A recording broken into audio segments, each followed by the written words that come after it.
What if I told you two of the biggest rock stars on earth made a video so weird it's still being analyzed as a secret confession? They did it in 13 hours, and it was for the biggest charity event in history, and it ended up being called the worst music video of all time. Here's how two rock gods danced their way into the Cringe Hall of Fame. Like, subscribe. Thank you. So it's 1985, and this guy, Bob Geldof, is putting together the single biggest concert in human history. And it's not just one concert, but two. One in London at Wembley Stadium, the other in Philadelphia at JFK Stadium, Live Aid. And the goal was simple: raise a ton of money for famine relief in Ethiopia. The entire music world was on board. Talking Queen, U2, Elton John, Madonna, Tom Petty, Sting, Phil Collins, who was playing both shows, Led Zeppelin, The Who. If you were anybody, you were playing this show. And so the pressure was on to create moments. Not just songs, but actual moments. And Geldof had an idea for a big one. He wanted a live transatlantic duet.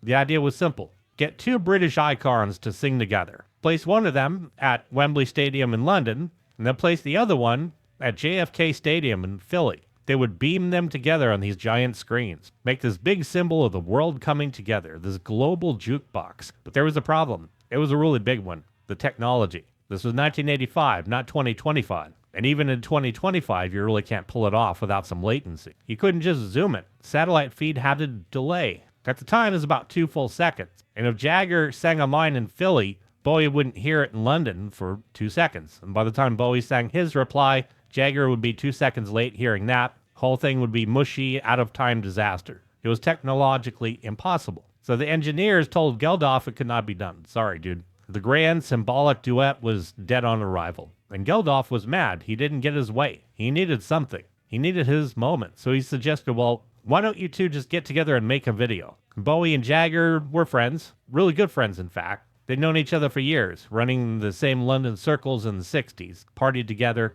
respected each other, competed with each other. Jagger had even attended Bowie's final Ziggy Stardust farewell concert in '73. There's a deep fascination there. According to a lot of people, a whole lot more going on. The video idea was a good fix. They could film something, give it to Geldof. He could play it on the big screens at both stadiums. It would be a quote-unquote global video. So they had to pick a song. It needed to be upbeat. It needed to be simple. And it needed to be something that everybody knew. They landed on the 1964 Motown classic by Martha and the Vandellas, also covered by Van Halen, Dancing in the Street. It was perfect. A party song. Exactly the right vibe that Geldof wanted for Live Aid. The plan was set, and they had to move fast. Insanely fast. Live Aid was just days away. Bowie was in London working on the soundtrack for the movie Absolute Beginners. Jagger flew in. They booked time at the West Side Studios, and the goal was to record the entire song, film the entire video in one single day. We're talking 13 hours, start to finish. The session for the song was pure, uncut energy.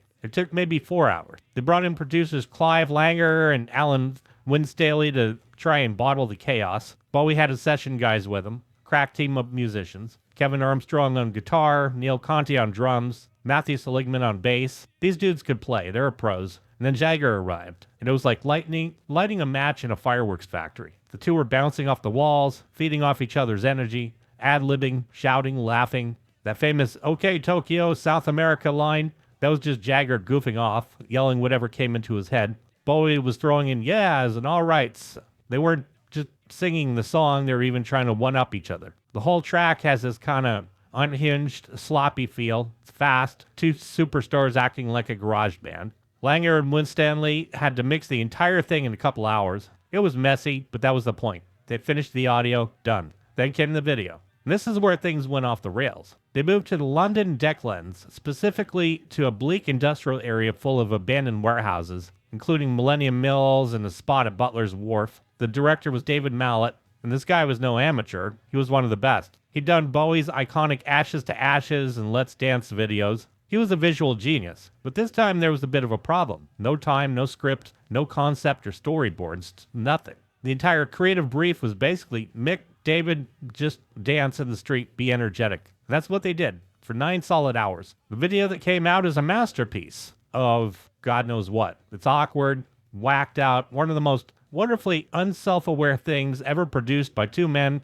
who are usually considered to be some of the coolest people in any room on earth. So let's break it down. It opens with them walking on the street, looking like they're trying to find a party. Mick Jagger's wearing yellow trousers, clashing pink tee, and a long green silky pajama-looking shirt over it. Looks like a chaotic art teacher. Bowie, by contrast, starts in a sharp blue suit, looking every bit like the Let's Dance superstar. But he quickly ducks into a room to change into a beige trench coat. Why? Nobody knows. He then emerges, and the quote-unquote dancing begins. It's not really dancing, it's just flailing. Interpretive movement of some sort. Jagger does his signature rooster strut, but turned up to 11. All knees and elbows. Whirlwind of spindly limbs. Bowie's doing something else. He's being quote-unquote serious and dramatic. He's almost acting. They shimmy. They do all these weird synchronized karate kicks, waggle their fingers, spin and almost collide, get alarmingly close, singing right into each other's faces. At one point, Jagger is in a fit of something.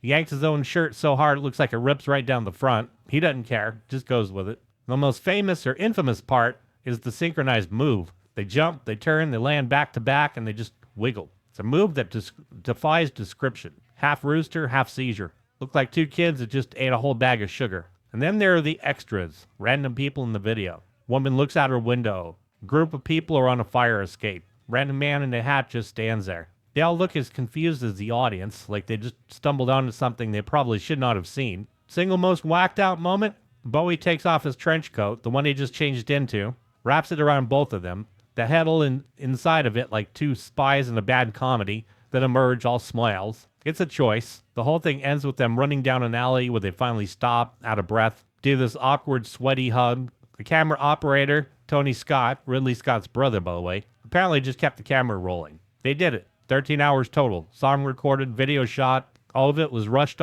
onto a plane sent to Bob Geldof.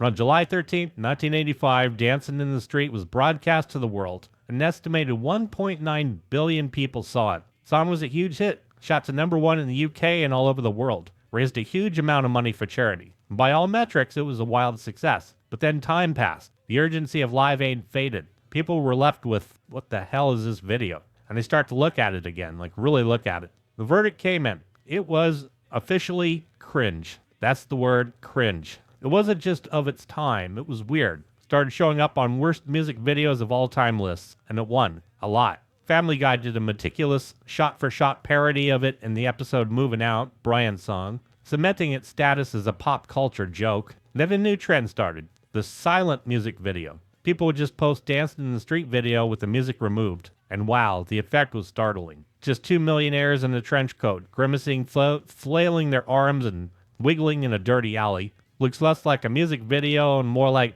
found footage of some strange frantic argument. Or, as a new theory started to form, it was evidence. It's where the video's legacy really took shape. Thing was, the video's so intimate, cringingly so. The way they look at each other and touch, the sheer unbothered closeness of it. This wasn't two, quote-unquote, normal rock god macho men were supposed to act, and it poured gasoline on decades of rumors. Angie Bowie, David's ex-wife, had already put the story out there. In her tell-all book, Backstage Passes, Life on the Wild Side with David Bowie, she claimed she returned home one morning to find her maid trying to serve coffee to Mick and David, naked, in bed, together. Angie's reaction was just to ask, "Want some coffee?" Both, of course, denied this, vehemently. Jagger called Angie a liar, but Angie wasn't the only one. Biographer Christopher Anderson, in his 2012 book, Mick, The Wild Life and Mad Genius of Jagger, alleged a long, intense relationship. He described it as an obsession. Claimed they met at a Dr. Strangelove screening in '73 and were instant soulmates. Book details alleged trysts, love letters, deep emotional connection that went far beyond just friendship. And then there was Ava Cherry, a backing singer for Bowie. She claimed that, like she was like the filling of a sandwich, like Dave and Mick were like the bread. She described a scene at Bowie's London home where all three were together. This stuff wasn't just rumors. I mean, they were detailed on the record accounts from people who were there. So with all this context, the video looked a bit different. It actually went beyond a cringe 80s artifact, where a lot of people are just saying, that's our way of kind of telling the world something odd is going on here. Broadcast to 1.9 billion. They were, after all, literally dancing in the street. Smack that like button. Smack the subscribe button. Join the family. To my subscribers, you freaking rock. To my patrons, you freaking rock. Thank you for watching.